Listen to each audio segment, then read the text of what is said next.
এরপরে আর একটা ব্যক্তির প্রশ্ন হচ্ছে যে কোনো ব্যক্তি যদি পিতামাতার অনুমতি ছাড়া বিবাহ বন্ধনে আবদ্ধ হয় তাহলে তার বিবাহ সহি হবে কিনা। জি, আলহামদুলিল্লাহ, এই ব্যাপারে দুটা মত। একটা হচ্ছে যে কোনো ছেলে বা যুবক যদি এখানে যুবক যদি তার পিতামাতার অনুমতি ছাড়া বিবাহ করে তাহলে এটা হচ্ছে শিষ্টাচার বহির্ভূত ভাবে হলেও তার বিবাহটা সহি হয়ে যাবে।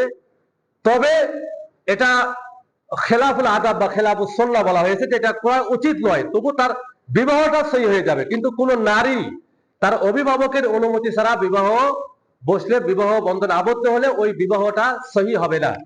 হয়তো আয়েশা রাদিয়াল্লাহু তাআলা আনহা থেকে একটি হাদিসের প্রমাণ হিসেবে পেশ করা হয়, সেটা হচ্ছে আল্লাহ রাসূল সাল্লাল্লাহু আলাইহি ওয়াসাল্লামের স্ত্রী আয়েশা রাদিয়াল্লাহু তাআলা আনহা, তিনি বলেছেন, আইয়ুমা ইমরাতিন নাকাহাত বিগাইরি ইজনি ওয়ালিহা ফানিকাহুহা বাতিলুন ফানিকাহুহা বাতিলুন ফানিকাহুহা বাতিলুন। তিনবার হযরত আয়েশা সিদ্দিকা রাদিয়াল্লাহু তাআলা আনহা তিনি বলেছেন, কোন নারী সে যদি তার অভিভাবকের অনুমতি ছাড়া বিবাহ বন্ধনে আবদ্ধ হয় তার বিবাহ বাতিল, তার বিবাহ বাতিল, তার বিবাহ বাতিল। তাহলে আমরা বলতে পারি যে একজন পুরুষ সে যদি পিতামাতার অনুমতি ছাড়া, অভিভাবকের অনুমতি ছাড়া বিবাহ করে, যদিও শিষ্টাচার বহির্ভূত, তবু তার বিবাহটা সহি হয়ে যাবে।